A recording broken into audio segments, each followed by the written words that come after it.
kuba omusajja omuganda ku bijja by'abajjajjabe ku nsibuko eyo n'omukubatia gas kubanga wafunye order from above eyo no sigenda gendayo nja kukwatagana program eyo ncha mu lunaku lwembi muli lunaku lwencha ngenda binyeenya mbiwe mu ddumu n'ebiyenje biri bivemu nja kyogerawo nga maliriza naye nga kibadde kikolwa kya buswavu nnyo polisi n'amagye ogenda emugulu ku kiggwa ky'abembogo ne mutandika okukubirawo tiya gas ne mukuba bannaddiini ne mukuba ne bajjajjaffe bonna tiya gas ekikolwa kya butiitiizi nnyo ate kya buswavu nnyo ng'aduumidde musajja munyalwanda kino ekikolwa kya bujoozi nnyo era tukivumirira ngenze maaso n'okuvumirira ekikoleddwa era ebitongole ebyokwerinda ebigenze mu bitundu by'eggomba abantu emiggo n'okubalinyisa pandagaali ne mukwatiramu ne member parliament asubidde okuba nti agenda kuwangula akalwoko era nga y'omu ku bategesi ab'ekibiina kya NUP omukyala Aisha Kabanda akwatiddwa amagye ne poliisi n'ateekebwa mu bakuntumye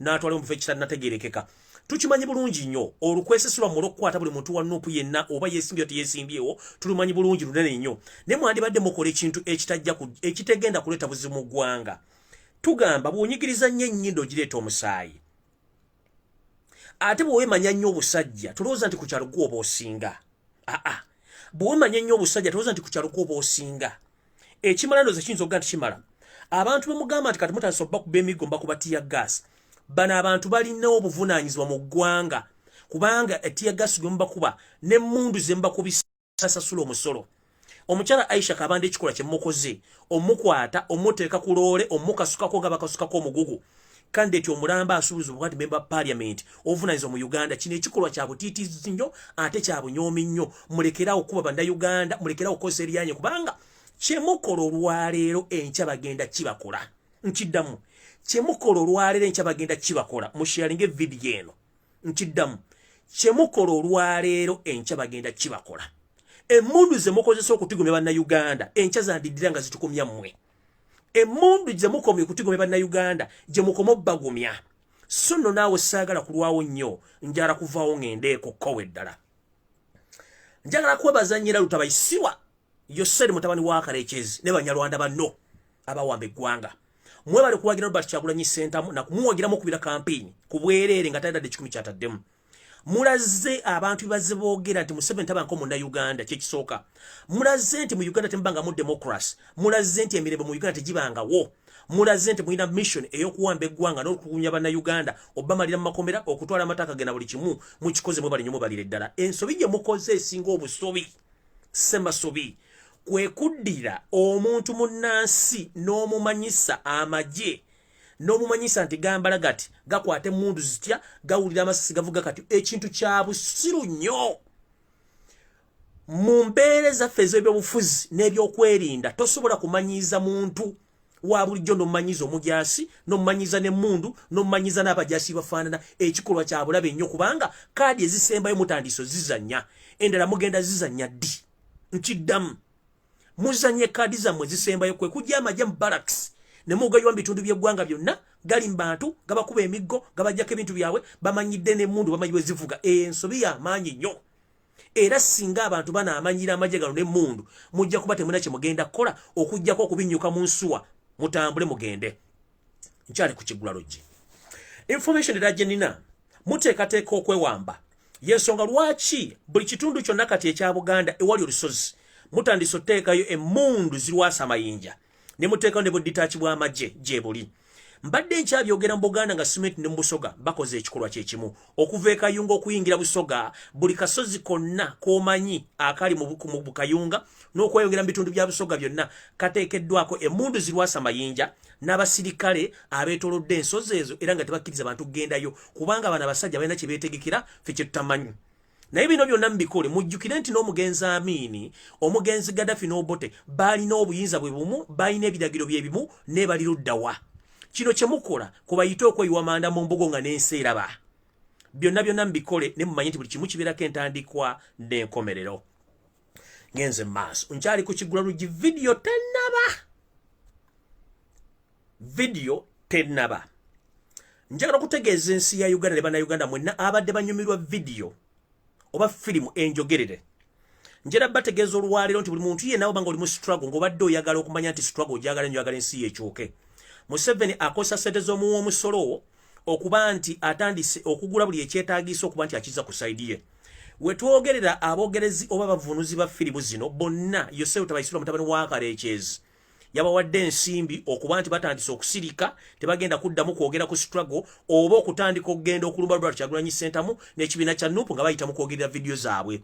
Naye kuno okulabula buli muntu yenna bwe mbanga mwagala change nga twagala tugenda teekawo ekikola kye tuyita okutandika okwesonyiwa ebintu by'abantu abawagira gavumenti.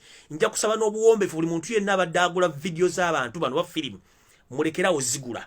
Bonna temuddamu okugula video zaabwe zenjogerere zibadibirire anti ekisugula ennyana kiva mu kibeere. Kati jjawo ente tulabe ennyana bw'eneeyonka. Nkiddamu ekisugula ennyana kiva mu kibeere kati jjawo ente tulabe ennyana bw'eneeyonka. Kati mwe abatunzi abalaba firimu temuddamu ziraba temugenda mbibanda temuzigula. Tuleba ne banaddamu okukajja yimba nga bafunye ssente kuba abaguzi babadde. Naye mbalabula omuntu omu kaanaava n'alumba Kyagulanyi Ssentamu kuba bawogerera firimu eyammwe ejja kuba esiridde sente zammwe muziye musirike. Naye munaagamba nti mugenda kuve ku Lwatu Kyagulanyi Ssentamu ne Nuupu genda nammwe.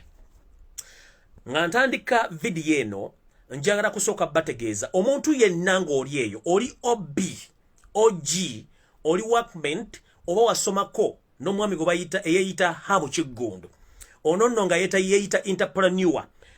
Njagala ojje mu kabokisi kange ng'olina ebyafaayo byonna bimukwatako obimpe mu kabokisi nyongereze ku bye nnina.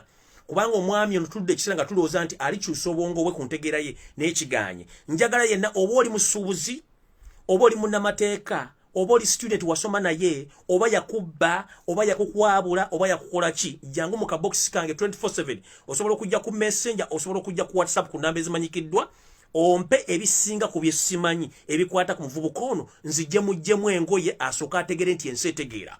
Kubanga amawulire ge nnina mayitirivu nenjagala kwongera ku ebyo abantu abaŋŋaba amawulire okwongera kwa gwenna ndyoke nzijje nyambule Hamu n'eyamwawulo esiriire kubanga ono information gyenfunye nti y'omu ku bantu abali mu Kampala abeefudde ekizibu okuba nti akulira Yosefu Tabaisirwa mutabani wa Kalekyezi ng'abuzaabuza abantu. Oyo sigenda mulwako okuggyako basa official nti bw'oba oli OB oli OG obadde okola n'omwami ono mu bizinesi yakubba yakucankana yakukwabula yakukola ki omanya bimukwatako bulungi nnyo mu bizinesi mu buli kimu n'obuvuyo bwonna bwakola. Please oba olina n'ennuduzi ze na buli kimu jangu mu kabokisi kange obimpe saawa yakwambula bantu. Kati bwe tutambula bantu bano tetugenda kutegeera. Abali e Bulaaya abamuwulira bizinesi zone omwami zaddukanye ziri mu Bulaaya ku lwa Muhoozi Kanyerugaba please njala mumpa address n'ebizimbe byabwe mubimpe yesaawa y'okubambula. So buli omu ajje mu kabokisi kange alina information ekwatagana ku muvubuka ono tutandike olutabaalo we tunaalumalira obulungi. Kati nno njagala kutandika n'akatambi katandike bulungi nnyo olw'ensonga nti video kati etandise. Video etandika bwete. Lwadde teruli busa mbagamba nnyo nti waliwo abagwira abali mu byobufuzi bya Uganda nga temumanyi. Kyannaku nnyo nti Uganda etandise okujjamu kye tuyita bamafiya abali ku international level. Era nga bamafiya bano bakolaga ne Yosefu Tabaisirwa mutabani wa Kalekyezi ne mutowe Musomaali Salimu Sale okuba nti bagenda tulugunya bannayuganda obajjako ebyabwe n'okubatta nga bakozesa ensimbi ezaffe z'abannayuganda. Njagala muwulire erinnya lino muliwulire bulungi nnyo nabagambe mutagire Lwatu Kyagulanyi Ssentamu mutagire n'abanuupu bonna ne bannayuganda mwenna. Waliwo omwami nannyini omwami no bamuyita Barak Olande ono musajja mu Isirayiri. Barak Olande banga nti nannyini busiika recreation ground ewavugibwa motoka z'empaka ne pichipichi. Ono Barak Olande atera okubeera ekkololo ne busiika ayinayo amaka emikolo ayinayo offices naye busiika ayinayo amaka n'ebitundu ebirala bya Uganda. Omwami ono mu Isirayiri naye ng'emirimu gy'akola mu Uganda gavumenti ya Isirayiri tegimanyiiko ono mafia era kibanda. Kati omwami ono Barak Olande era yayina ne family gye bayita Olande racing team. Mumanyi abavubuka obuto bwero buvuga pichipichi ono ye taata waabwo. Sisobodde kufuna bifaananyi bitracing naye omuntu yenna aba alina ekifaananyi ky'omwami ono Barak Olande oba Orlando omwami ba Holland Barak Holland omwami ono mu Isirayiri akolwa ebikolwa eby'obutemu ebyobuyeekera eby'obufere eby'amafia mu Uganda ng'akozesebwa Yosef Tabaisirwa mutabani wa Kalekyezi okuba nti kati Uganda etandise okuyingiramu ebinja by'abamafia abali ku international level abatandise okukola ebikolwa ebitulugunya bannayuganda. So omuntu yenna amanyi omwami ono gwe bifaananyi birina nkusaba nawe ojje mu kabokisi kange. Omwami eyatwala oba n'ettaka ly'ebusiika yalifuna atalyonna okuba nti yenannyini ttaka eryo kubavugira pikipiki n'emmotoka z'empaka oyo nannyini ttaka eryo kubayita Barack Holland omusajja Omuyisirayiri ali mu Uganda ku mission ey'okusaanyaawo bannayuganda nga bali ne Yosef Tabaisirwa mutabani wa Kalekyezi okutwala ssente n'amataka g'abantu n'okuba nti bakola mission ezikyankalanya ensi ezeetoolodde Uganda. Ono mbaddamu emirimu gyakola mu Uganda gavumenti ya Isirayiri tegimanyiiko kubanga mafia. Ebintu byakola mu Uganda byonna tebimanyikiddwako mbayitire kubanga ne gavumenti yo gyava temumanyi nti akola ebikola by'ebintu kuba mafia. Ntandise bwe nti mwabadde muli awo ne mulaba drone nga zeetalira maka ga Robert Kyagulanyi Ssentamu. Drone zino zabadde zabika bisatu. Kwabaddeko drone ezabadde ng'eringa akanyonyi, kwabaddeko drone endala eringa ekola irrigation, kwabaddeko endala drone ezadde tulinamu ebikanga bisatu bya drone nze ze mmanyiiko. Waliwo drone ezikozesebwa mu kufuuyira ebirime ze tuyita irrigation drones. Waliwo drones spy drones ezo nazo weeziri. Then waliwo military drones. Kati zino military drones zisobola okusibwako ebizuka na zino spy drones zo zisobola okuspyinga ne zikuba ebifaananyi n'amaloboozi n'ebifaananyi bitambula ne zibisindika.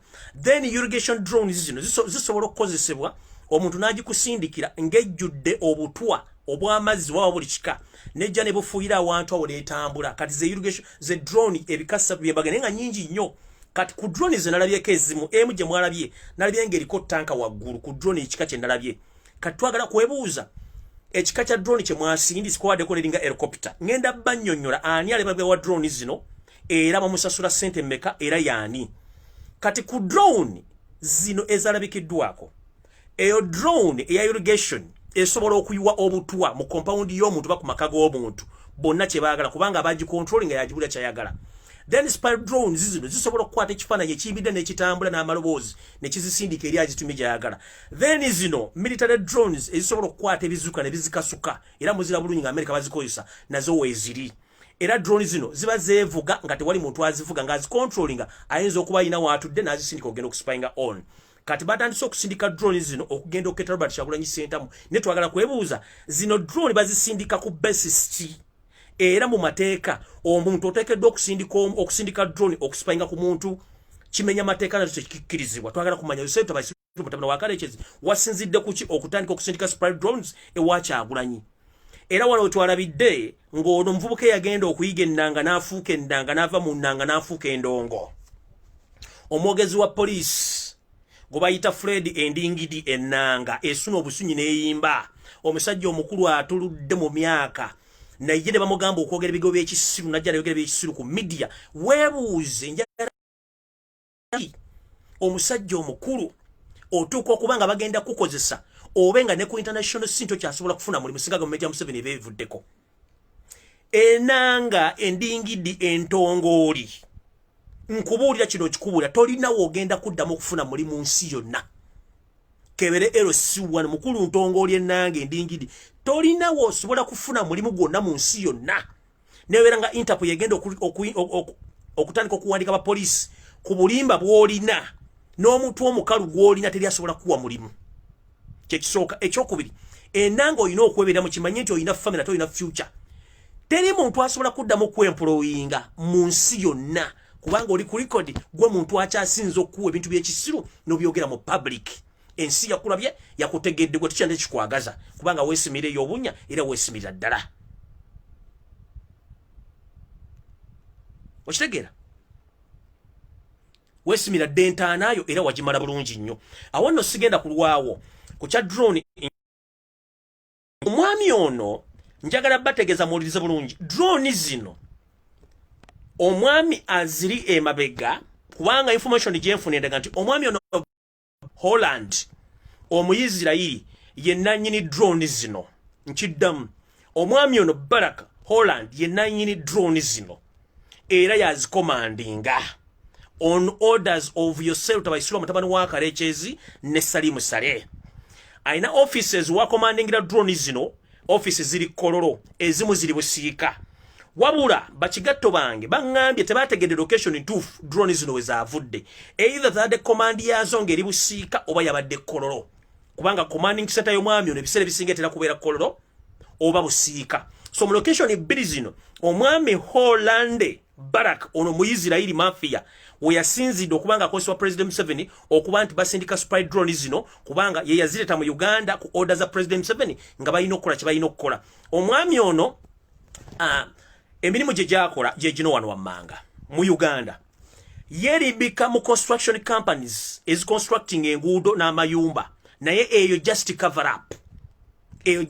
up emirimu gyalina egiri special training police ebyambala ebiddugavu mu Uganda ekuuma ba VVIP people oba gye tuyita VVIP police ono yagitraininga omwami ono y'omu kubaddukanya nakasongola ame factories and facilities indirectly nga temumanyi omwami ono ayina ennyonyi ze zinnamunkanga ez'obwannannyini ku kisaawe kajjansi kuzisinziira omwami ono ayina amagye agage ag'ekyama nga bagakolagana ebyosero tabayisiro mutabano wa Karekezi ogenda okukola special missions ku neighboring countries ne within Uganda ono gwe bayita Hollande Barak musajja mu Israeli n'emirimu gyakola mu Uganda government yetu gikola ki tegimanyi kati drone zino zasindikiddwa omwami ono Hollande okujja okuspayinga Robert Kyagulanyi Sentamu ku order za yosero tabayisirwa kubanga omwami ono ali skillful mu kutraining amagye ne police ne ba assassin mu nsi yonna guno omulimu agukola nenga guli out of long ne Israel tekola ki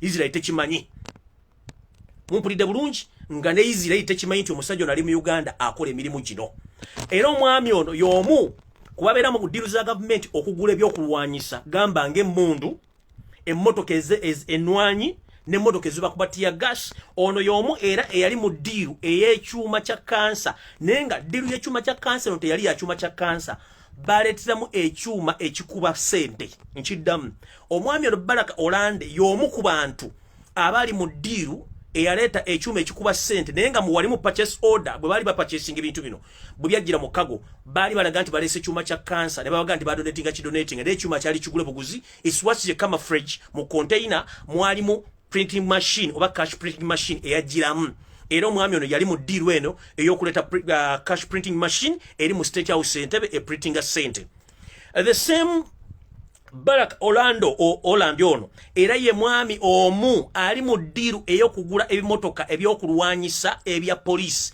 era nga n'ekyo kimotoka kimulaba ekikola ku butujju ekiriko amadaala ge bawanika ne kigenda mu bbanga ne kidde n'okwetoola y'omu ku bantu abali mu diru ey'okigula era omu yekireta mu Uganda zaali emmotoka bbiri emu n'efa ne bagiteeka esayidi ne bageza okugula spare wabweru wa Uganda n'abalemerera kubanga gye bagenda okigula babagamba nti omuntu alina spare w'emmotoka eyo ye Barak Hollande ate nga ali mu Uganda olw'okuba nti yafuna akasajja bali bamuyiseemu n'agaana emmotoka n'efiiraawo kati balina kino ekimotoka ekirina amagulu amawanvu ekiriko amadaala yoyo omwami Barak Hollande ali mu ddiru z'okubba sente z'omuw'omusolo so no yali mu ddiru ezigula ebyokulwanyisa mu Uganda yali mu ddiru efuna nti alina construction company yali mu ddiru ezitraining amagye enakasongola amagye age amekisufu agatamanyikiddwa era y'omu ku ba specialist mu kutraininga VVIP police eyo bagimuwa mbabulidde buli kimu ekimukwatako kati omwami ono drone zino kiteeberezebwa kuba nti command section yoba command center zaazo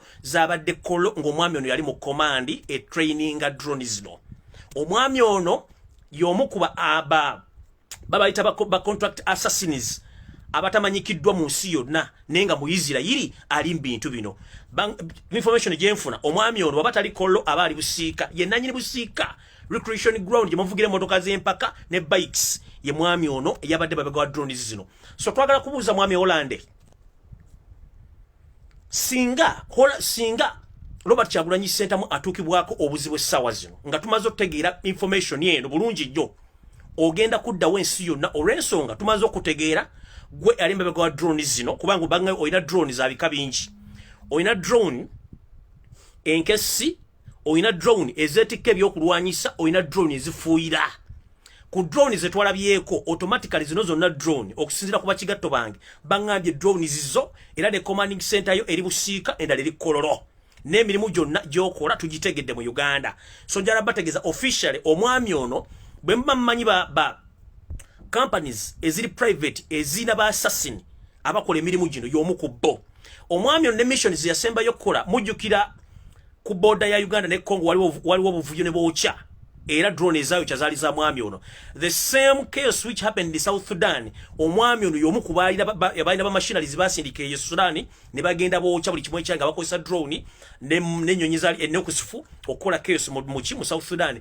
Ne mmotoka ezisinga obungi kati ezibibwe South Sudan zonna ezo V8 zonna emmotoka ez'omulembe zingiza mu Uganda. Bangambye omwami ono alina ekibinja ky'ababbi bakondo bamafia beba training ogende South Sudan okutta abantu n'okubabbako ebyobugagga bengeze emmotoka zi V8 zemulabe ziriko ennamba ze South Sudan okuzingiza mu Uganda. Ye mwami ono Olande Barak Omuisraeli nanyini busika recreation ground. Twagala kwebuuza yafuna ate eryo ttaka ddene lyonna okuba nti akolako emirimu gino. So nkyanoonya bifaananyi bye nga bwe bagambye ne soon or later kati ndowoozaawo wenjagala video etandikire bulungi nnyo.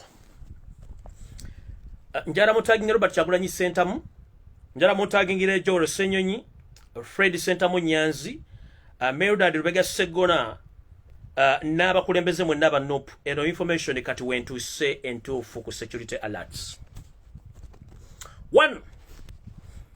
Nga bwe nabagamba mu video esembyeyo meeting eyalimu Chief Justice Winnie Dolo, omwali CDF David Mohoz, omwali General Salim Sanakanda naho omusajja omusumali, omwalimu n'abatamanya ngamba ne bagezaako okola nti bagenda kukyusa omusango bagwagale bagusalenga bagwagala. Unfortunately njala bategeeza nti abaami bano bwe nakola video ne male exposing nti meeting yatandika sawa 2 ez'ekiro neggwa sawa 5 n'endakiika 37. Olwava ku live ng'amaze otegera tubategedde wayitawo eddakiika 45 ne bakyusa olunaku lw'okuwuliramu omusango guno oba olw'okugusala ne baguteeka wiiki ejja after nga amaze exposinga biki bali baplanings okukola. Kati kino bagenda mu record nti Uganda mu nsi yonna kubanga ne mateeka tekiriyo mu nsi yonna tukoze research tewali judgment yonna yali esaliddwa oba yali epasingiddwa via email oba verdict yonna yali ekoleddwa via email tekiriyo mu nsi yonna. Genda mu Gola Moses Jempita Gogo teekamu otekemu nti waliwo omusango gonna ogwali gupasingiddwa via email oba verdict eyali esaliddwa ne weerwa ba client oba abawaabi n'abawaabi mu kooti ng'omusango bagukusindikidde ku email tekibangawo. Kigenda sooka mu Uganda ate era nga kimenya mateeka.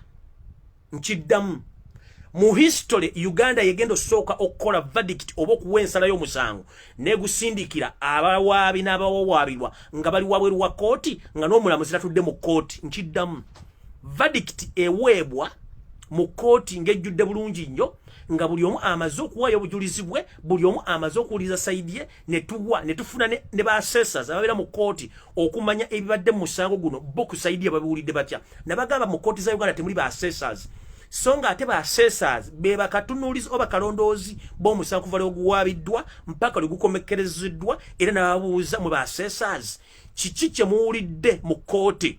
Ba assessors bano batera okubeera abantu 6 ku 10 mu bayita ba court assessors.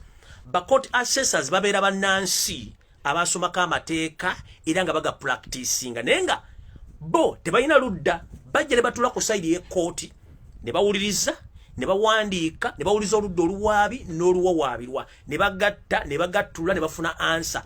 Kati bo ba assessors batula ne bakola kye tuyita report ey'aba assessors yaabwe ne bagiwa omulamuzi n'atulula mu assessors report n'atulula mu bintu ebibadde n'atulula mu judgment ye. Bw'abanga judgment ye kwatagana y'aba assessors automatically omusango balina okuguyisa nga bukola ki bagulina okubeera. Mu Uganda tetulina mba court assessors.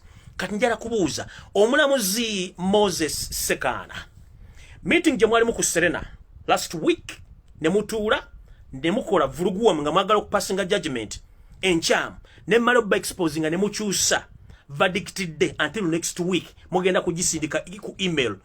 Kiki ekyatuuka mu Uganda nti ekkooti mutandise n'oziteeka mu kanzu mu masaati gammwe mutandiko zitwala. Omulamuzi Moses Sekana nkyakunoonyerezaako ku history wo mpola mpola naye nga kyensembye okumanya nti oyinza okuba olina oluganda ku Haji Moses Kigongo still omusajja Omunyarwanda eyeefuna nti musajja Muganda.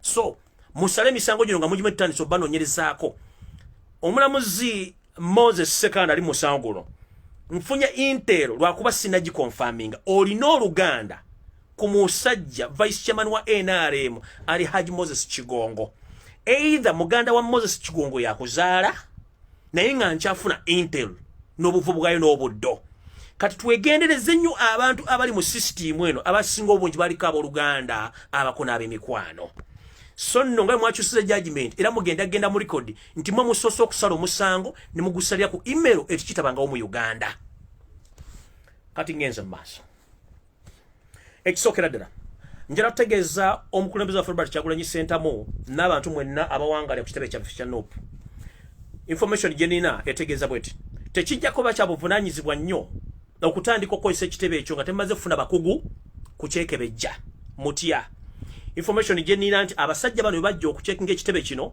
balekamu ebintu ebitatosobozesa kubeera mu office nga tuli mirembe 1 balekamu obutwa obwebika ebyenjawulo buli office bayingira 2 balekamu ebyuma oba obuma mutasobola kulaba obuspyinga 3 ekitebe kino kiri compromised n'okuba nti kitandise okuba nti kigenda kufukibwa crime scene olw'ensonga bo balina ebaagala okukoleramu nga ffe tetumanyi so nja kusaba ekitebe Robert Kyagulanyi Ssentamu ne bokolagana nabo before nga temuddamu okukozesa office eno mufune bakafulu mu kukebera ebintu bino wammanga obuuma obukwata amaloboozi mufune bakafulu mu kunoonyereza ku buli kika kya butwa kyonna ekiba kiteereddwa mu kifo nga tosobola kiraba naye singa report eneevaayo ng'eraga nti ekifo kino kyateerebwamu obutwa wallahi a criminal case against humanity guno omusango gulina okuwabwa mu International Criminal Court era mwenna abaali ku lunaku lw'okulumba ekitebe kya NUP mugenda kuba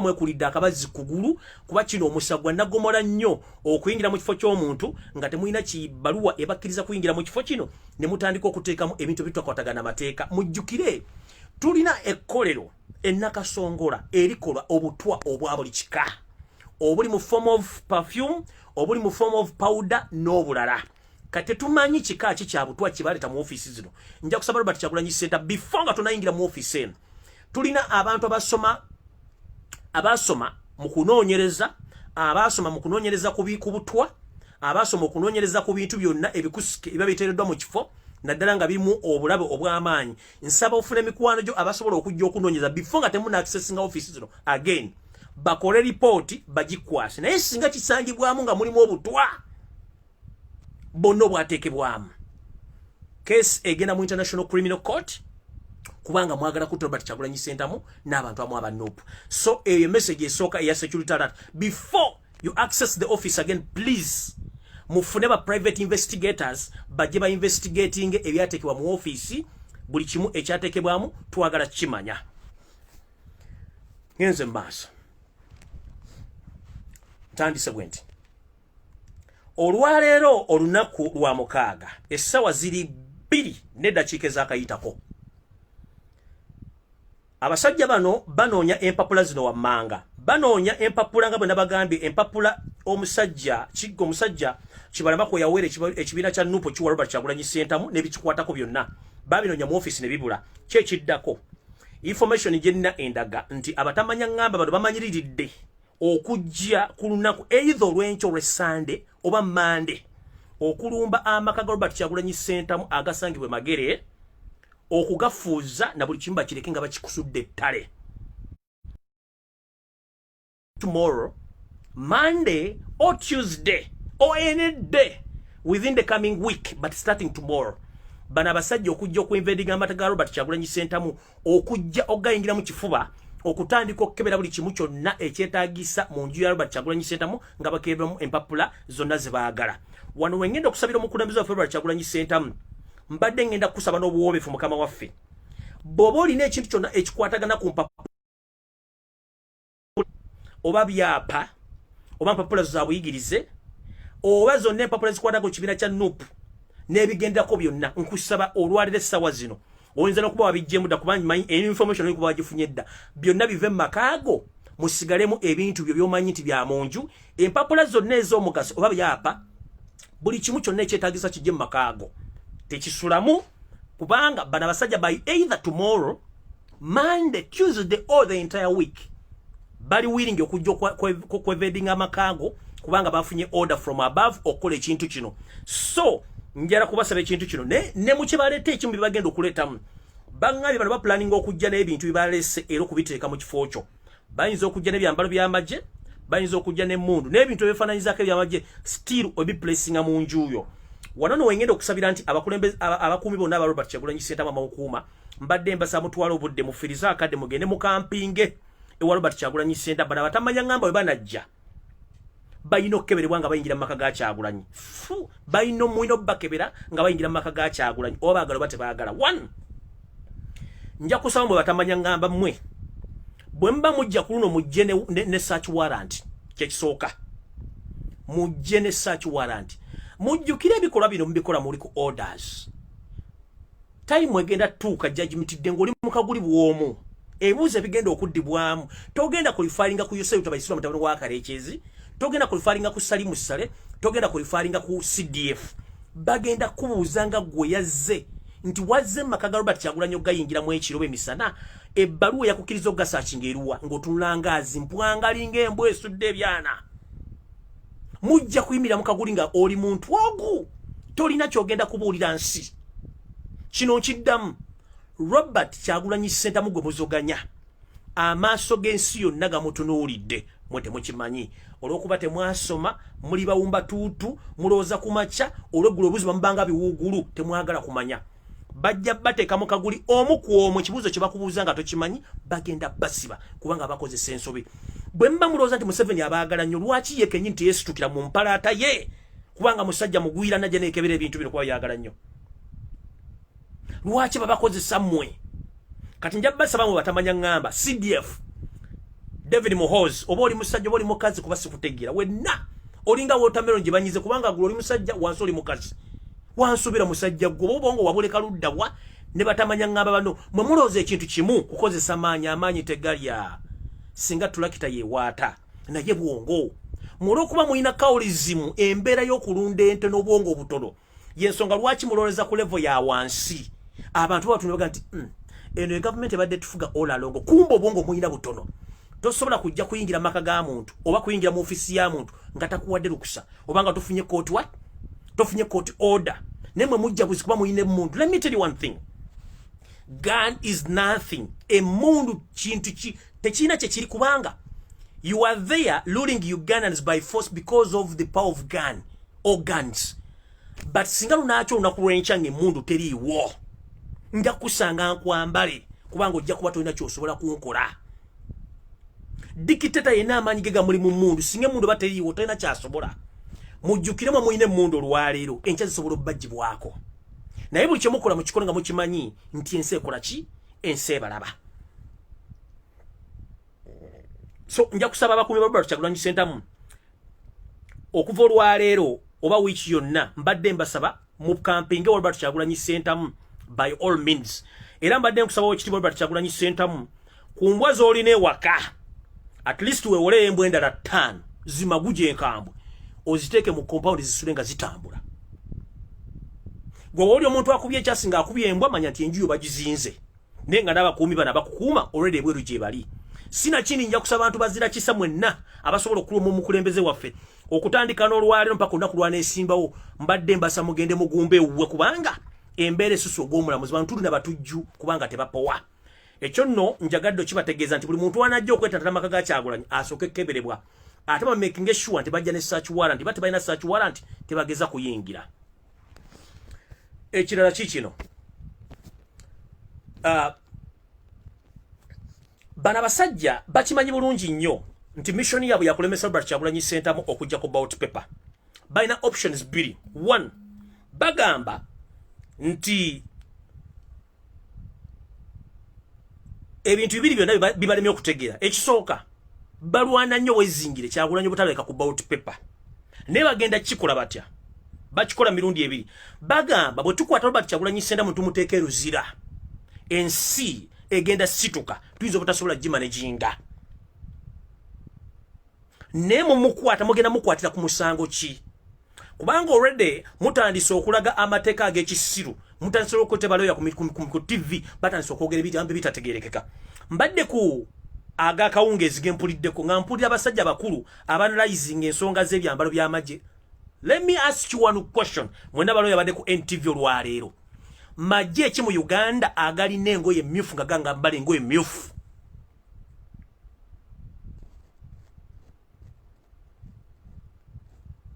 Magye ki mu Uganda agambala engoye mmyufu?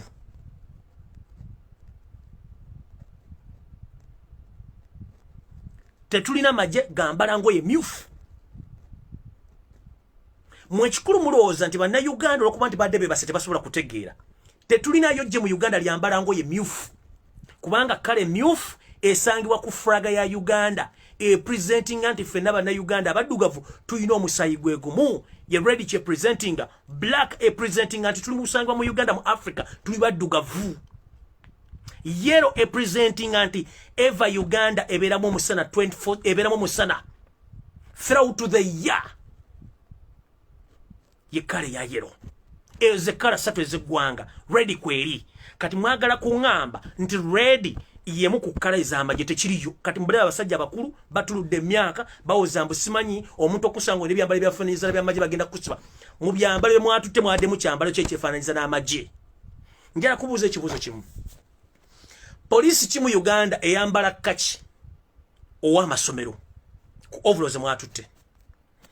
Ata yazi zino zina symbols ezawula ebintu bino. One, police eyina symbols zaayo, amagye galina symbols zaago, ne prison eyina symbols zaayo, ne military police eyina symbols zaayo. Ku ngoye ze mwatutte lugoye kyolabaddeko simbo ya prison, ey'amagye, eya military n'eya police tekuli. N'otunulira abasajja abakulu bazze okwanalizinga ku mawulire bagamba nti simanyi bakusanga oyambadde embugo ezafaaniza za poliisi oba ez'amagye bagenda kukusiba. Let me tell you one thing. Mu nsi zikulaakulanye omuntu yenna bwaddembe okwambala olugoye olwefaananyiriza olw'amagye as long as takozesezza logo and symbols eziri ku ki eziri ku ngoye z'amagye. Ate n'ekirala eno ku ttaaga za ssaati oba ey'empale kubeerako logo ezo oba tags zibeerako nga ziriko fo military era n'amagye bateekako nti military nsigundi. Kati njala babuuza mmwe mu magye ga Uganda buli kintu kyonna kyemusanyi efaanageza n'amagye oba ngoye kubanga trademark yammwe ebeerako nti kuliko UPDF, Uganda Military Police, Uganda Police and Uganda Prison. Kubanga yo mark ebeerako trademark ebeerako. Ku ngoye ze mwajje ku People Power mwasanzeko trademark yonna ngeri koti zino engoye za military za military police za prison zaaki. Why do you fool Ugandans? Symbols kweziri ziri simple to identify. Ku ngoye ze mwatutte kala ki erina amagye ba polisi ya Uganda nga weeri teriiwo. Ate engoye zino buli yambala saati ne waggulu wabeerawo logo nekulaga nti ono amani nekulaga nti ono oba cotton nekulaga nti ki. Kati police engoye zaayo ziriko nti n'olugoye lwa Uganda Police, n'olwa Uganda Prison, n'olwa UPDF, n'olwa SFC. Kati ku ngoye ze mwatutte kwabaddeko simbo yonna eraga nti kwaddeko olugoye luno teriiko. Stop fooling Ugandans. Noop attires. Noop attires. They don't reflect with any military attires. Terzina was reflecting. Mulekera okubuzaabuza abantu. Ekyo nkimaze ngenze ku kirala. Wanone namusa wetuukidde ku nnyoge. Mwenna abali mu meeting ekakiri. Ku lunaku Kibalama Moses lwe yabakwasa ekibiina kya Noop. Ngomanyi tuwali mu meeting eyo. Olwaleero mpaka next week yonna wenneggwerako mbadde nkusaba okyuse location oba amakaago wooli. Buli eyali mu meeting ekakiri olunaku Robert Kyagulanyi Ssentamu lwe yasinkana olunaku Robert Kyagulanyi Ssentamu lwe yakwasibwa ekibiina kya Noop. Bw'obanga omanyi tuwali mu meeting eyo, please nkusaba weetegulemu ononye woobeera kubanga anytime from now ogenda kuba okwatibwa ekikwasa kye kiruwa. Baagala kumanya mu meeting ani yafuna original documents eza Noop. 2 biki ebyatosebwako. 3 empapula ani azirina. Basuubiza nti abalina empapula zino original kwe kuli omwami Joel Ssenyonyi, muganda nkusaba bwe kiba kisoboka genda weekubira endulu ng'obudde bukyali ku police wabana abasajja information jenna nti by either tomorrow ne coming week yonna bagenda kujja babakwate so Jobero Senyonyi oli ku list y'okkwatibwa Fred Nyanzi Sentamu oli ku list y'okkwatibwa Segona akali amaggwa Lubega oli ku list y'okkwatibwa ne Robert Kyagulanyi Sentamu nawe oli ku list y'okkwatibwa onoye Bobby Wine omukulembeze wa kibiina kya NUP bano baagala bakwata okugenda ofuuza amaka buli omu okunoonyayo empapula za NUP kati kumanya gemmenye bw'obanga nawe olina original documents eza NUP mu meeting gye mwali mwekakiri mugenda kukwatibwa either tomorrow Sunday, Monday or Tuesday or the entire week bagenda kwevadinga amaka mu baagala bakwata kati mu kubakwata bano baagala ki enki kyabalemesezza omusawo guno n'oguvuluga empapula origino tebazimanyi we ziri tebamanyi ani azirina naye bafunye intero ku bantu abali mu meeting eno abalabaka video yolwa Kyagulanyi Sentamu mu mwaka wa kibiina n'empapula baagala buli muntu eyali mu meeting bagenda mukwata nkiddamu buli muntu yali mu meeting bagenda mukwata okutandika n'enkyo Sunday Monday Tuesday Wednesday a week yonna baagala kwata naye mukwata abantu bano kibanonye kiri ekintu eki empapula za NUP origino zikola ki zirirudda kuba zikyababuzi oli omulamuzi Sekana Moses ziyabasaba naye bazinonyeza mu office zaabuze baagala kulumba nyumba ya Robert Kyagulanyi Sentamu kujjamu ebintu bibyo nebiwandiiko na biki sina kindi n'okuyuzayuza ebintu bya Kyagulanyi byonna bisobola omukiisa okwesimbawo bamulemesa okwesimbawo kati balina option bbiri ya Robert Kyagulanyi Sentamu esooka bagamba ketonyeke gwake tebaagala linye ku bauti paper baagala kikola batya baagala kumuteeka mu house arrest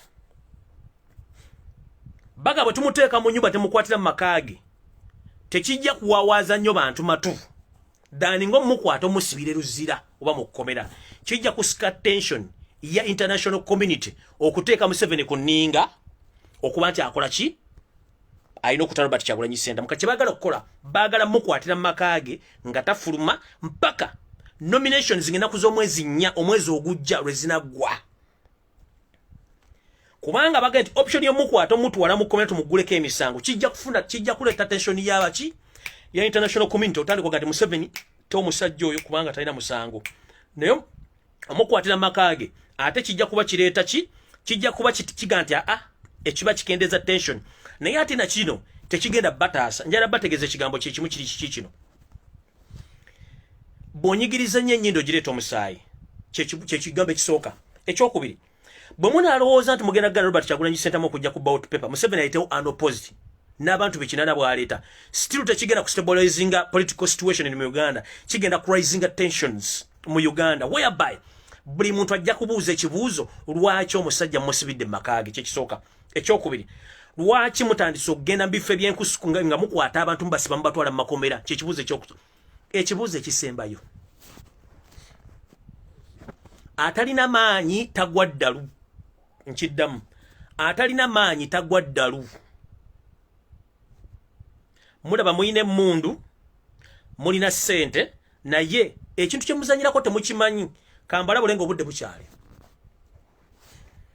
yoseru tabaisirwa mutabani wa Kalekyezi bulijjo osirwaza bannayuganda listen very carefully mu Uganda tetubangako na vice president ever since day one Museveni bukyanga abero tetubangako na vice president byonna bibadde bifaananyi ddame Museveni yabadde president the same time nga vice president until recently bwe yalonda sekandi mu vice president naye nga ate indirectly Salimu Sale Eva yabadde vice president wa Uganda nkiddamu mu Uganda temubanga mu vice president bona abadde babadde ddame nga Salimu Sale ye vice president wa Uganda indirectly kubanga asobola okugenda mu treasury najjayo sente nga watali amwebuuzizaako alina amajaga ge alina orders ze alina n'amakomera agage oyo gwe muyita nti muntu wa bulijjo so Salimu Sale Eva yabadde vice president wa Uganda kubanga wana ebiragiro ne bakwata abantu ne basiba n'abajjako na buli kimu kye beetaaga kubanga yabadde vice president bano bonna abadde bonna zino zindiddame zino kubaanika engoye kyovula ne sekandi abadde wawo nga ddame nga balina ekintu kye bakola ki balina ekintu kye bavuga kati njala bategeeza nno ensi balaba ensi mu kubalaba mwe muyinza okulowooza muyina emmundu omuntu asinga okumanya empiso bweruma n'empiso ya ppf bweruma gwe bayita omusawo ate bagamba omuganga teyeeganga mu 7 tofunangako reply ya sas eriva mu opposition entuufu but time is coming. Time is soon knocking on your door. Right now, you are hiding in Chiso's ranch. Kubanga mwali mu planning ze chaos nga mwagala abantu ba demonstrating muwambe. Mutadde amagye buli corner of Uganda, but remember, enwana yakyuka. Mbaddamu. Remember, enwana yakyuka. These days tebakyatwala abasirikale ku battle kusumayo ku battle ground. No. Uganda ensinga bwenjiraba nebyokulwanyisa bya World War 1 bye mwagula. Nabuno obunyonyo bulekana nga kava entebe ng'oli nateeta okawulira. Just a mere 2 armored drones zimala okuba enkambi zammwe zonna ne ziggwa 1. Amagye gammwe tegalya. Tegasasulwa. Bali unfit, bali unprofessional, bali na abaana, bali na family. Gemwesiga nti magwira. Tegamanyi Uganda kyekisooka. Ekyokubiri, tegamanyi banna Uganda be bandi nga banyiize. Ekyokusatu, tegamanyi wawa kukwata singa embeera ebeegayegaye. Kati mwe mugule mundu muzijjuze Uganda buli muwe mundu. Naye mukimanye nti bw'oba musajja munno leka mwagana akozza. Emundu emu ng'otawuluza buse lusobola ogoba balakisi y'ekakiri yonna ng'onoonya n'engoye ez'okwambala ez'omuntu wa bulijjo nga tosobola zifuna. Emundu embweti. Kati mmwe mbabuulidde ekintu kimu. Mwotalo mulowooza agenda ku battlefront kuba bannayuganda. Just a mere 2 drones. Armored drones. Zimala. Enfo zammwe zonna zimanyikiddwa we ziri bu balakisi bamwe tubumanyi. Amagye agalimu, bantu bameka balimu, mundu kyezirimu, bani abazikomandinga, gye basulamu tebasula mu barracks, buli kimu kimanyikiddwa. Nawe wennyini w'obeera mu bifo biri wammanga. Bw'oba tolina kasero, oba oli ntebe.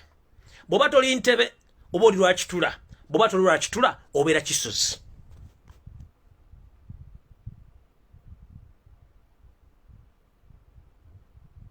Those are the 4 official residences to man. Back monitoring up from Monday up to Friday, weekly, monthly. Remember, you are forcing yourself to lead Uganda forcefully, but the world is watching you. Target yo.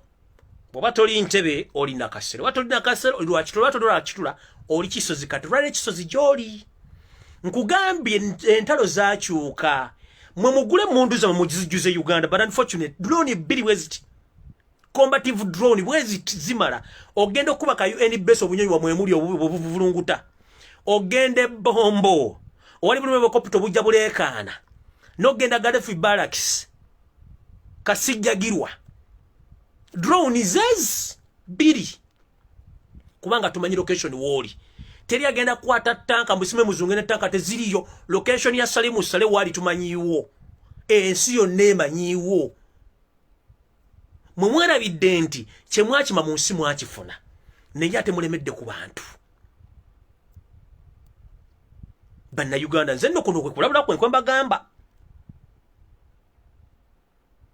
Naye ensobi gye mugenda okukola ey'okulemesa Robert Kyagulanyi Ssentamu okumusibira ewaka n'okumukwata omuteeka eruzira byombi bintu si birungi. Byombi bijja baviiramu buzibu. Kati naawo wengenda ogenda ku nsonga endala. Naye ng'abantu bano wammanga ewiiki eno etandika n'olunaku lw'enkya muyinza obutawona. Joel Ssenyonyi, Fred Ssentamu Nyanzi, Lubega Sseggona, Robert Kyagulanyi Ssentamu. Main target ya kulumba makaago okutwala empapula zonna ze n'abasanzeemu era namwe mbasabulira alinamu ekintu eky'omugaso ekikwatagana empapula ez'omugaso muzijje mu mayumba gammwe basange nga lwayaba. Nkimanyi bwe njogera ebintu bino information ekyuka oba kyusa tactics. naye ensi yonna ya witnessinze drone mbabuulidde abadde mu control za drone yani ngenze maaso kati ekyokuteeka Robert Kyagulanyi Ssentamu under the house arrest okumulemesa okugenda okwewandiisa oba okumunominatinga okufuuka president kino nno kyandibaviiramu akabasa olw'ensonga muzannya n'ekintu kye mutajja kusobola kumalako 1 mbabuulidde ensengeri gye balabamu 2 mulowooza mulina emmundu 3 muyinza okulowooza amagye ge mulina gammwe amagye ga bannayuganda ate gasasulibwa ki gasasulibwa ensimbi ngenze ku nsonga eddako mbagambye omwami ono Barack Holland nannyini drone zino ezaalumbye alina emivuyo mingi nnyo era international community munoonye ekifaananyi kye mukifune mutandike omuwabira ku embassy kubanga Israeli ng'ensi temanyi mirimu mwami ono gy'akola ekirala omwami ono ye yali emabega w'okuyingiza ekyuma ekikuba ssente recently mwalaba essente ez'emitwalo 5 nga zirina the same serial number nkiddamu recently ku social media mwalaba essente ez'ebizike mitwalo 5 nga zirina the same serial number abantu ne bagamba bantu baga nti yali photoshop. This is not photoshop. Mu State House Entebbe we wali ekyuma ekikuba ssente nga Yosef Tabasiro mutano wakalekezi yakikozesa ne banne okufulumya ssente zonna ezigenda okukola mu campaign muno nenga abakikolako bali unprofessional. That's why bafulumya ssente zino nga zirina the same serial number. Kino kitegeeza kimu economics. Kitegeeza bana abantu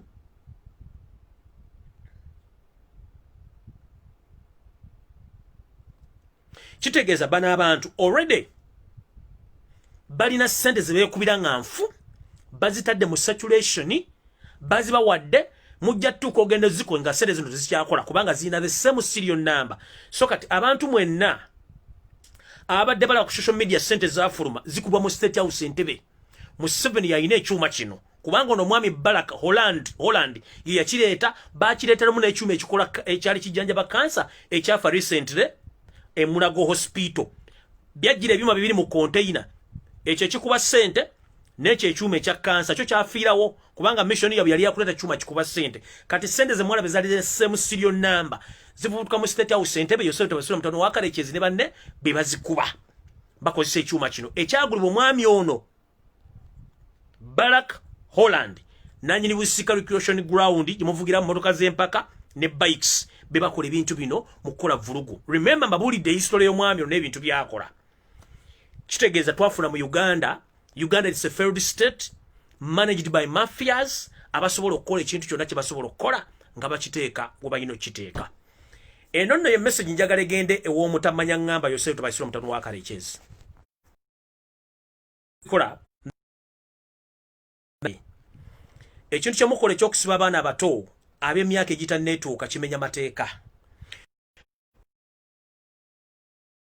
Already 5 videos zonna eziva mu kinaana nga muli kulootinga abaana abato mu magye ziri mu international maze zifairinga. Video zonna buli video efuluma ku sound etulugunya mu Uganda on daily basis ku file ya International Criminal Court. Video bazirina ne video zennyini zolalo zifulumye nga mukuba abekika kyembogo zatuuse dda mikono gy'abaki gy'aba prosecutor. Video efulumye nga mukuba ajati Aisha Kabanda ja International Criminal Court prosecutor bazituuseyo dda. Buli video kati efulume Uganda nga mutulugunya mukuba abantu video zatuuseyo dda. Era ebibuuzo bingi nnyo bye mulina okuddamu. Njala kubiza bana Uganda buli muntu yenna alina smartphone. Mukole ekintu kyekimu twagala video zino abantu bazirimu buli kimu tukikuwa tuteeke ku fayiro. Bana bagambi bagenda kukwatibwa nga n'obudde tebunnaba mu mukole buli kimu ekikola mujja tegera kye kigenda maaso. Network oba bagikwata musisobola bagana bakwate kye baagala nenze mbabuulidde obuvuyo bagenda ofuna. Ekirala temugeze ne mwongerayo musango guno. Muno tekiriwo mu kisale nakyo tukimanye. Temugeze ne mwongerayo musango guno kubanga mweke nyini kye mwagala okupula tetujja kugenda mu mazina gammwe. Mwe kye mwagala ffe tuwekalakasi mujje mukwate mu kuba embuzi. Bannayuganda eri abawakanyiza ebigo bino byenjogera njala munfulira bulungi. omusajja gomudiringa nete musomanga ko bulungi nze mubasomesa kuba tembumanyi Museveni ye muntu akolera mbuvuyo ne banne tebaagala mateeka ekyokubiri okutta si muzannyo it's part of their life okutta it's part of their life wote batya kutta kati fengaffe abatayagala nnyo kuyiwa musayi gwa bannayuganda nga tukozesa amateeka twewala nnyo okutugenda muzannyo gwa Museveni guno gwasinga okwagala ogwokutta tugwewala nnyo kubanga tetwagala kufiro bantu baffe tetwagala nnyo kusibisa bantu baffe bwe nkusaba ne nkugamba nti okwambala ekimyufu kya attractinga laddu okukuba nga nawe okimenti bw'oyambala ekimyufu ng'enkuba etonnya laddu ejja kukukima lwaki enkuba bw'etonnya tojja mbyambala ebyo n'otambulira mu ngoye za bulijjo simple mathematics nja basaba n'obuwombeefu bwe kiba si kyekyo njagala omwogezi w'ekibiina kya NUP oba n'omukulembeze February Kyagulanyi Ssentamu aveeyo ategeeze eggwanga nti bannange engoye zaffe za papa zaatubiddwa naye tusuubira nti gavumenti ya Yoweri Tabaisirwa nga esuubira okukozesa engoye zino okukola obuvuyo ABCD abantu batabasobola okwesonyiwa biri ebintu bibiri either kale already saa zino tujamba ndoninge tugiveeko tugiwummuze oba abakulembeze baffe baveeyo bakole statement nti omuntu yenna n'akola effujjo mu kitundu ekyenjawulo mu Uganda ng'ayambadde engoye za NUP akikola okubiragiro bya Yoweri Tabaisirwa mutabani wa Karekezi ne SFC so sirwa ku people power jiga tutedde engoye zino ndoza mukiwulidde bulungi amaje ne polisi zino ozikozesa kati omuntu yenna mutuyambe ku mwogezi w'ekibiina oba president muveeyo mutegeeza abantu ti omuntu yenna akole fujjo okubba okwokya n'okutemula abantu ng'akozesa kale myufu ng'azambadde oyo si wa people power bantu ba gavumenti kubanga bapulaninga okikola ekintu kino bulijjo era badde bakipulaninga kubanga engoye bazitutte bakimanyi ekyokubiri omuntu yenna nga oyagala okuwawula obulabe please ogira kale myufu givaamu essaawa zino tutambule nga tukuba campaign nga batulina ozikuba message yange eddako mukimanyi bulungi nnyo nti omusajja Andrew Mwenda yeekojja Muhoozi Kanyestan we Muhoozi Kanyirugaba yeekojjaawe omwami ono y'omu ku bantu abasembayo ku Bank of Uganda bwe yali agibbye obumbi 5 ne bamukwata era Muhoozi n'amugjayo ono nno mu bitundu byonna okuva Ebunyolo Tooro okuyingira mu Ankole yonna y'omu ku bagenze nga bagula bakandidati baffe bonna n'okubatiisatiisa omulimu ogwamuweebwa kwe kuba nti bakandidati ba NUP bonna badde bagenda okwesimbawo abakompromisinga okuba nti soon or later muyinza okuwulira nti Western region bakandidati bonna abasinga beesimbye ku NUP card bayinza okuwithdrawinga their candidature nkiddamu bw'owulirayo mu bitundu byonna bya West that is Bunyolo Tooro Ankole Wayora ino agulinamu omukulu ye Andrew Mwenda goba wadde sente empya n'enkadde okutandika okuseducinga n'okugamba abantu batandika obbawa sente empya n'enkadde era abana basinga obungi babaguze bavuddemu n'omukyali yavuddemu ewembala yaddakiikira NUP ku kifo ky'obwa meya ono still alimu omukolo gwa gavumenti bamuwadde sente wakikulu ki ekintu akite so Western region enamba esinga obungi bwe muwulira nti yavuddemu teyavuddemu because baagala babatiisizza abala bafunye sente era mutandika okuwulira nti bavuddemu mujja tegera kye tugenda mu maaso kati waliwo amawulire agatandise okuyita nti NRM yafunye olode abantu bali mu 10 abayisemu nga tebavuganyiziddwa mujjukire bwe tubadde tuli mu kumaliriza omwaka guno gavumenti y'omutamanya ngamba Yoweri Tabaisirwa bayisa constituencies ezali zisukka mu 25 empya nga tezimanyikiddwa mu Uganda constituencies zino jukira faba NUP batugana okutambula n'okukola emirimu gyaffe nga batulina ogikola era constituencies zino mugenda okusoma mu constituencies abantu abagenze ono opposed zonna zimu constituency empya so mukimanyi bakulyetinga constituencies zino okwongera ku namba yaabwe nga bakimanyi bulungi nnyo be balina sente bateekawo kafyu tebakkiriza abantu kugenda kuba nominate nga ne bakandidate abali mu bitundu ebyo abasinga obungi bisobola kubayingiza mu byabufuzi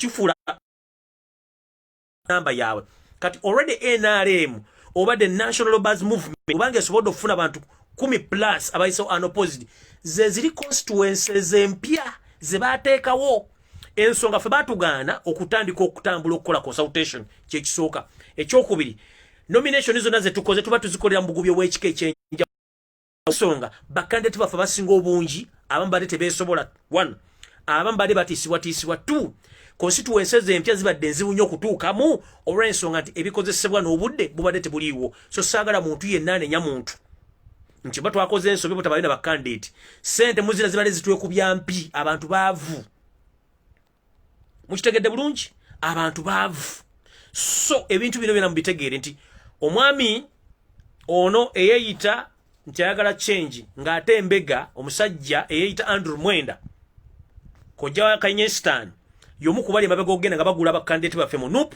naddala mu Western Region okuba nti ba withdrawing ng'amaze basasula sente ekyo no mukisuubire era kireme kuba nti kibatiisa kubanga bino byonna tubadde tubisuubira ekyokubiri nga nfundikira vidiyo eno omuntu yenna essaazi n'embeera gye tugenda bwe musanga omuntu yenna ng'akuba campaign nga wa NRM nammwe abanupu mutandika okuba campaign mu Uganda yonna bwe bakuba campaign affe tuge tukube campaign dosemudde Museveni tayina money power esobola kumanaginga banna Uganda mu Uganda yonna nti agenda baganda okuba campaign kubanga nabo bagenda kuba campaign nkiddamu bwe bakuba campaign ku lunaku lwe lumu namwe mukube campaign akufumbire y'omutwe omufumbire abigere ne mwenkanye vumbe mumpulidde bulungi so njala kufundikira video nga mbategeeza nti ku kintu ekigenze olwaleero wajjaja ffe Kayiraga ajule mugulu mu bimuli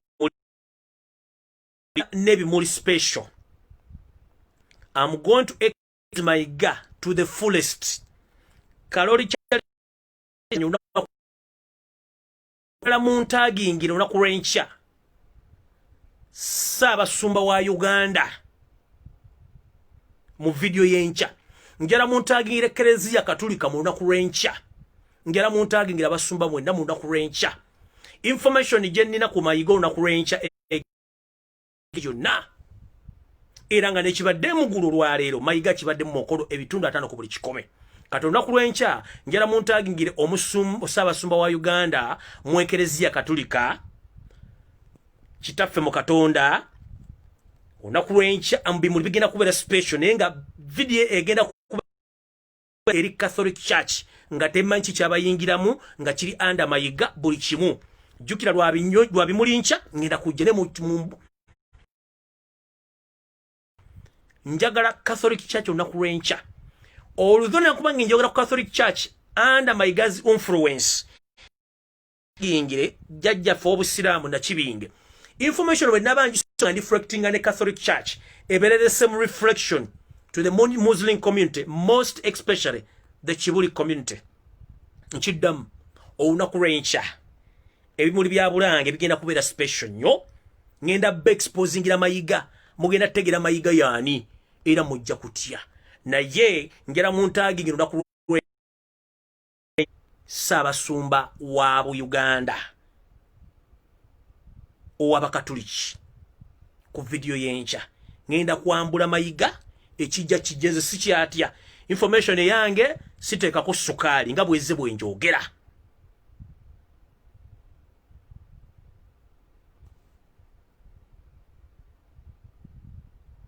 mumpulidde bulungi information nga bwezze nze bwenjogera gwe kiruma agende yette kuba Bannayuganda njala kusaba abantu betukola omulimu gwe gumu guno gwa blogging oba ogw'okutambuza message egibuli Abannayuganda nze nganze Chemical Ali nkola omulimu ogwange buli muntu alimu olulimbi lwe siraba lwaki omuntu okola video n'obesinga kunze oba nodda kunze nze bwe nzija nempa information eyo yange kola ekintu kyekimu ku lwa struggle Robert Kyagulanyi Ssentamu n'omugamba ati ku buli omukola ky'osobola mu struggle muno naye omuntu n'akola video nga kiza besinze kunze lumbu yenze nze debono besingako tunakyo genda kunfunako information nga bwenjifuna bwenjiwayo naye bwe bokola but don't base on me ekyo kyabulabe then oba tulina byakola care of the life genda webake public yagala information naye ate mudde ne mubesinga ku lumbu yetemugenda tunakyo genda mukola yawa information inaagenda kati gobonoda ku discussing so nja basaba omuntu yenna nga gwe tokyasobola kukola mirimu gya people power oba gya struggle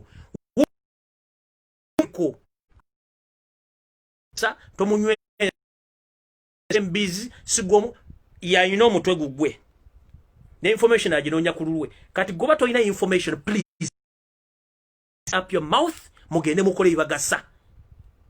Stop discussing me. I'm less concerned about your problems. Bwemba mwali mukola information nze mundeke kubanga na information every time yesu okuja ne producing abatasobola musigale mu byammwe. Nze sina mutawana na muntu. Mumpulidde bulungi? Bwoba tosobola kwa information ngobesinga kunze, it's up to you. One chidamu nasoka kubeera muganda nga sinafuuka munna Uganda. Ate mmanye nno n'obuwangwa. Kubanga ekyantumisa amanya lumbuye nali muganda. Omuntu yenna akolidinga ne information jempa specifically on Sunday. You are in the wrong place. And you are joking with the wrong person. Nchidamu. Program yo kwe Sunday nze nagiya mangu omuntu kubanga ndi muganda before nga sinafuuka munna Uganda ali munna muganda sisobola kulaba ngo obuwanga bwange nno lubuto bongoka ate nzire ku bintu kubanga nkola program from Monday up to Saturday. Sunday ne reserving nga ya Buganda sisobola kulaba Buganda nga buyiika nga sisobola kuogera nze ndowooze yange yandala nnyo kuyammu buli omwali n'omutwe gwe bobogena mukatale gula ngege nze ngena mukatale ne ngule mmale oba ne ngule empuuta kati gobo ogula mukene nga gwosobola. Don't mind about me, please. Nze mitwe gya njawulo nze mbanga nsobola okukola program ezisuka mu 3 week wangwa oba ey'emmengo ngwe tokisobola zip up.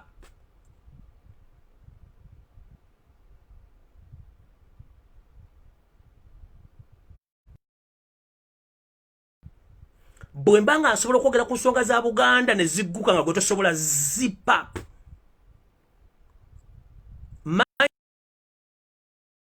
Own business.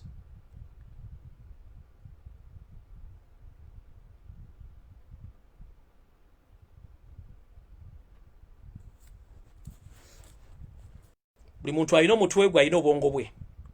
Twasomera mu kirasi za njawulo ate twasomera masomero ga njawulo. Gwowamu obwongo bwali butono nga temusobola kukwata nze nakwata. Bwe mbanga driving a program eziri multiple with different information gola kikutiisa. Zip up and mind your own business.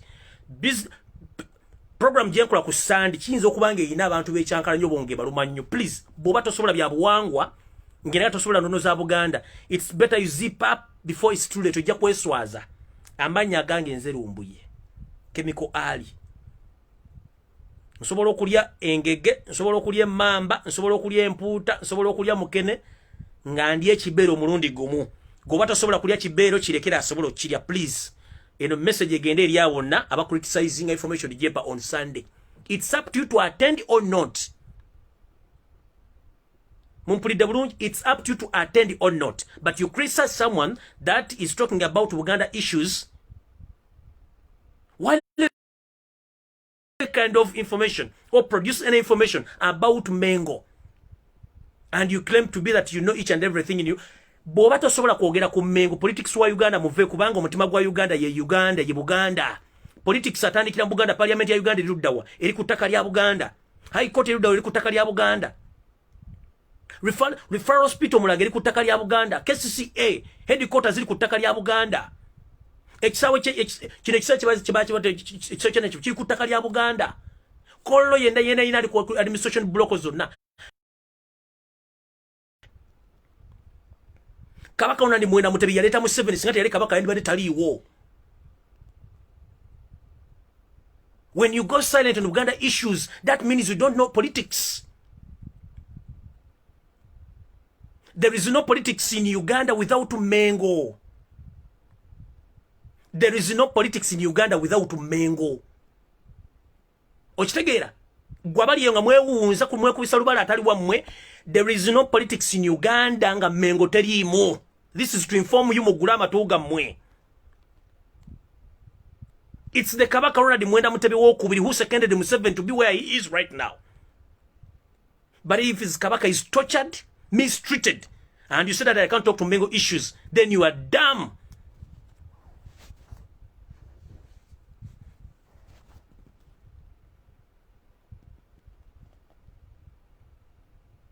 Kinoko ganaga chuli muntu nenga toyina muntu batotegeera.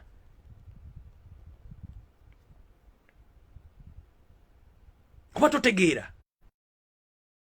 independence Buganda yasoko kufuna independence nefune yefuga then yagenda okulaba ngebitunde bya Uganda bisiniga no ngaba tugende tufunye independence atenga mu mwagala kutwega tako mujje tukole Uganda yamu ekinta buli nefuka Uganda but at first Uganda yasoko kubera independent era Uganda nkulu okusinga Uganda capital city liruda mu Buganda referral hospital liruda wa Uganda the main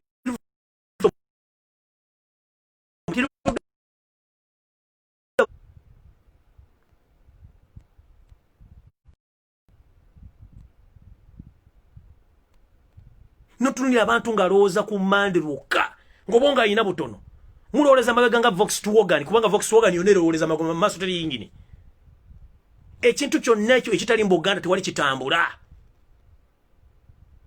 And this is my last warning to each and every person or each and everybody. Kenzira mu kufuna information ng'oli ayogera bigambo bitakwatagana ku issues za Buganda ngazimixinga ne politics wa bulijjo. Kenda kumanya nefuna information ngenda kuyisa mu waya sagala kumanya.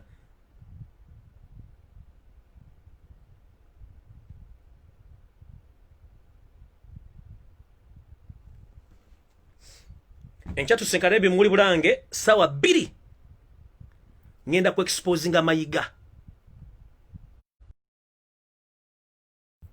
Catholic Church nabajukulira mwenna mbagala ku father oba oli mu sister ng'oli mu Catholic ng'oyagala kumanya kiki ekyatuuka mu Catholic Church nabuvuyo ky'obubaddemu attend tomorrow's live nebadde mbasa mutange Ssaabasumba wonna mugambe nti enkyeri y'ebimuli special mujja tegera go bayita mayiga mujja tegera lwaki Buganda eri bweti olunaku lw'enkya. We meet tomorrow. May God bless you. Njalo okusooka okwebaza bannyo bana Uganda mwenna nga mpunzika abakola videos. Njalo tumirako muganda wange peng ona woli nkulamusiza. Njalo tumirako muganda wange MC Richie, njalo tumirako muganda gubayita MC Noman, njalo tumirako muganda gubayita Ndaman Daku. Kati abantu bano buli omu ayina emirimu gyakola. Njalo tumirako n'abalamu enna bakola live. Njalo abantu bano bayina ebintu bakola byanjawulo.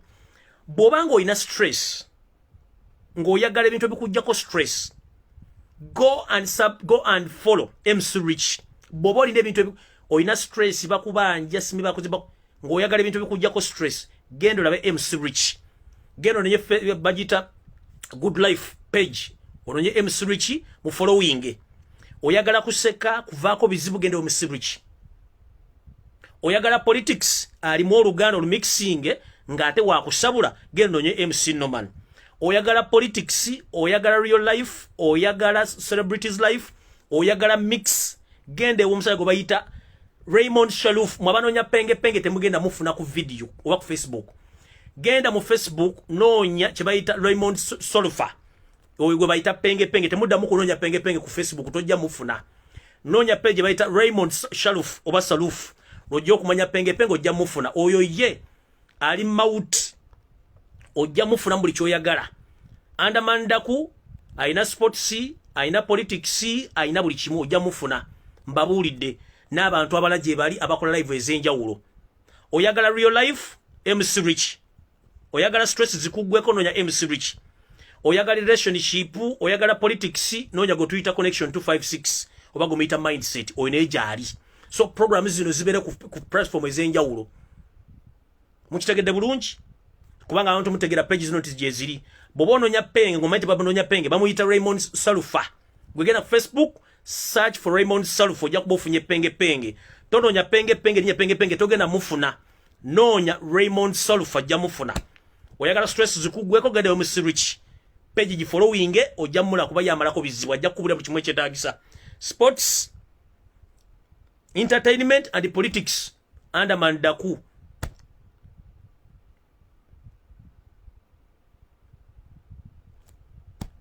MC Noman jali n'abala bangi nnyo buli page mugendeeko oba oyina ebizibu yogenda abantu abayina entertainment bangi nnyo abasobola okubakola ebintu ebyo. So bana nze njala bata ngende mukaba 2010 mpera tusinkana kya kusawa 2 ezakawungezi mwe muli emengo njagala ebere special mujja kumanya abantu bano bebaani babadde batukolera mu banga lyonna mujja tegere bano mukaba 2010 mpera Ssaabasumba Buganda nkutumiddeko nnyo nenkwagaliza mukama kuume atakumira mpeera naye wegendereze era monitoring movements zo kubanga katonda yakakubuusa assassination attempt 3 nenga tomanyi who is behind those assassination attempts. Ebbiri zali ku church, emu yalinda Lukolongo, omanyani yali akuteze ncha wenzija wakabuka assassination attempts 3 bbiri zali ku church Rubaga, emu na Lukolongo wali omanyi yali azirimu lwaki bagala kutta naku lwenchambi muli Mengo mujja kumpulya nga tukulukuta n'omuntu. So n'abantu abalagala entertainment ne real life ne open roof munoonye omukyala gwe bayita anti kaduka gwe bayita Chloe oyo naye abeera ku page antera okukolerako olwo oyo naye si mwangu kuba tayagala kumanya amazima agoogera mazima. Nana program gye nja okukola the coming week n'abantu bengenda okwogerako n'obbabuulira kiki kye balina okukola maaso kubanga balaka bavudde ku mulamwa bo beerabidde nti kino ekintu kya Museveni kigenda kuva balina life endala gye balina okumiitinga baagala kwefula public nuisance. Njala kukola program emu nga nze gidedicatingira abantu abo mbabuulire kiki kye balimu kati nakyo kinaddako singa ekintu kino kinaabaawo n'ebyo nabyo byonna njala buli omu amanye kye kigenda okudda mu maaso awo nti amaka ga Kyagulanyi bwe galumbibwa ono n'olwe bamulumba kiki banoonya era empapula mbasemo zijjeemu temuzirekamu.